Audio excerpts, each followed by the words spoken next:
Coba mulai besok praktekin sedekah jumlah yang belum pernah antum sedekahin. Kalau tidak pernah 100.000, 100.000, tidak pernah sejuta, coba sejuta, kasih dengan keikhlasan. Demi Allah teman-teman, saya praktekin dalam hidup saya, tidak pernah balasannya kecil. Nggak tahu dari mana datang. Datang luar biasa, bertumpuk-tumpuk. Saya kadang-kadang di akhir pekan tinggal lihat di dalam tas, di tentengan saya sudah sekian banyak uang yang terkumpul.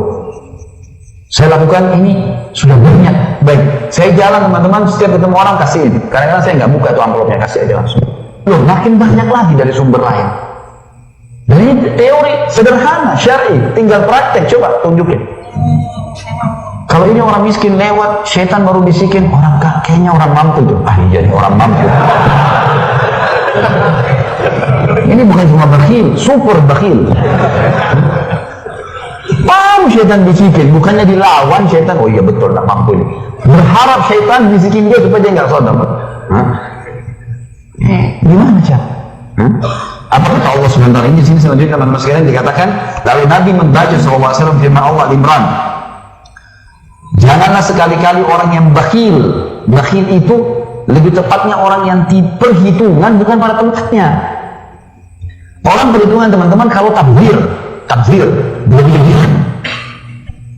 Jangan sekali-kali orang yang bakhil dengan harta yang Allah berikan kepada mereka.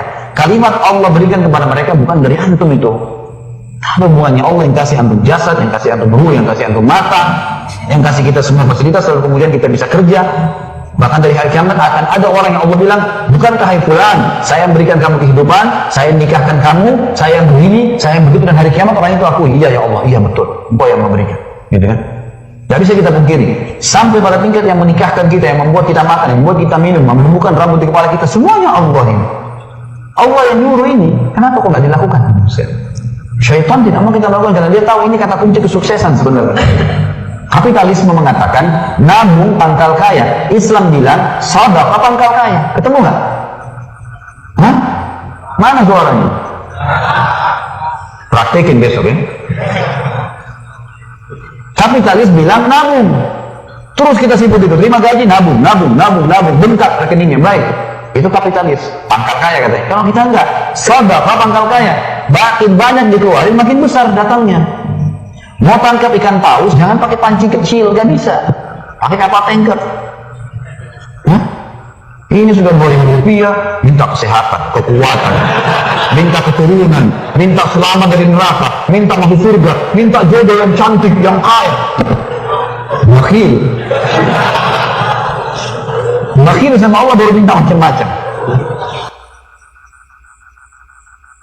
Dari kalangan sahabat seperti contoh Talha bin Ubaidillah radhiyallahu anhu, salah satu dari sahabat yang dijamin 10 orang masuk surga. Beliau mendapatkan keuntungan yang sangat banyak, hartanya menumpuk dari perdagangannya, maka dia gelisah, nggak bisa tidur.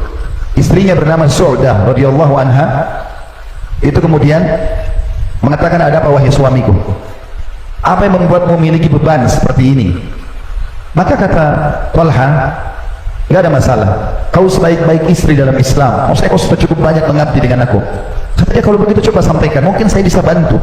Kata Talha radhiyallahu anhu, hartaku sudah terlalu banyak, keuntungan melimpah, aku jadi beban nih. Apa jawaban istrinya? Dan ini jawaban istri yang salihah, yang menjadikan akhirat sebagai targetnya. Setiap muslimah wajib mengambil pelajaran dari statement ini. Dia mengatakan, untuk apa jadi beban pikiran hai suamiku? Sedekahkan. Bukan seperti sebagian wanita, sebentar, jangan sedekah dulu. Saya mau beli tas, mau beli gelang, mau beli baju, mau beli begini, sisa 2.000 sedekah.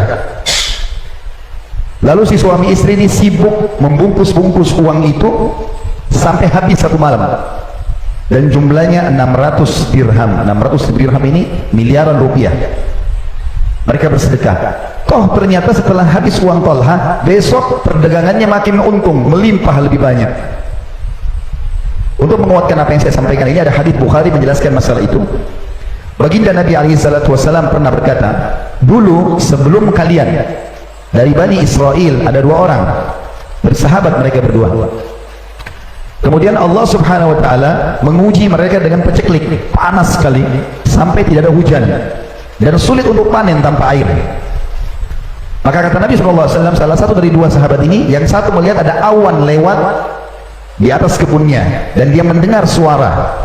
Riwayat lain menjelaskan itu adalah suara para malaikat. Allah buat dia mendengar suara itu. Maka dia mendengar mengatakan suara itu, turunkanlah hujan di kebunnya si fulan. Fulan ini di sebelah, temannya dia. Lalu dia penasaran, diikuti awan itu. Dia jalan, ternyata betul awan itu mampir di kebun temannya di sebelah, dan uniknya turun hujan hanya di kebun temannya saja. Dia sendiri nggak kena. Hujan hanya di situ. Semua yang lain satu kota ini nggak ada yang dapat. Lalu apa yang terjadi? Kata Nabi SAW, dia tanya temannya, kau apakan kebunmu ini? Dia bilang, ini jawaban dia, rahasianya kenapa dia bisa mendapatkan hujan di saat petiklik. Bagi yang berusaha, saya dengar di sini dekat dengan pasar, para saudaraku pedagang kaum muslimin, mau kaya, grafik bisnis Anda naik terus, sedekah, tidak ada yang lain. Itu investasi termahal. Maka kata Nabi SAW, yang punya kebun berkata, hasil dari perdaganganku, bukan modalnya, hasilnya aku bagi menjadi 3. Sepertiganya aku sedekahkan dulu, sepertiganya aku berikan kebutuhan keluargaku, dan sepertiganya lagi aku kembalikan ke tambahan modal. Gara-gara itu grafiknya naik terus. Saya punya pengalaman dengan ipar saya. Kebetulan adik beliau nikah sama kakak saya perempuan, tinggal di Ternate.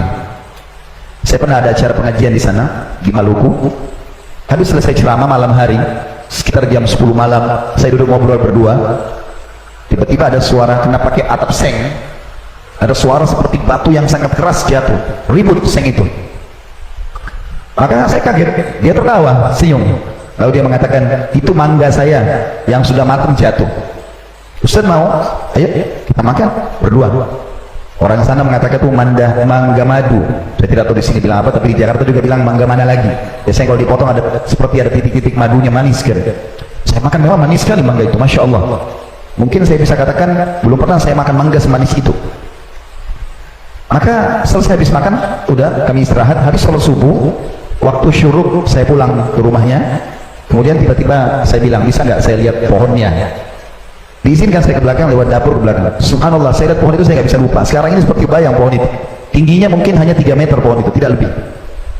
Pendek, 4 meter lah ya, kurang lebih. Buahnya itu banyak sekali, dan saking banyak itu sampai memberatkan pohon itu, sampai mau kena ke paving blok di belakang rumahnya itu. Banyak, masya Allah. Kalau melihat poster tubuh mangga, pohon mangga ini kayaknya nggak mungkin buahnya sebanyak itu, menurut saya. Nah, saya pun senang dengan tanaman. Maka yang terjadi adalah saya tanya, masya Allah, saya bilang buahnya banyak sekali. Apa yang bibit apa yang antum pakai ini? Maka dia bilang sama saya, biasa saja, saya biarkan begitu. Apa yang saya bisa kasih? Cuma memang saya tidak pernah tahan orang mengambil mangga ini. Ternyata pohon mangga itu teman-teman, setengahnya tangkainya masuk ke dalam rumah dia, setengahnya menjulang keluar tembok. Jadi yang menjulang di luar tembok, siapapun lewat boleh ambil. Anak kecil ambil, orang lewat ambil, mungkin ada orang ambil untuk jual, terserah dia. Dia sedekahkan. Subhanallah, gara-gara itu sepanjang tahun mangganya nggak pernah berhenti berbuah.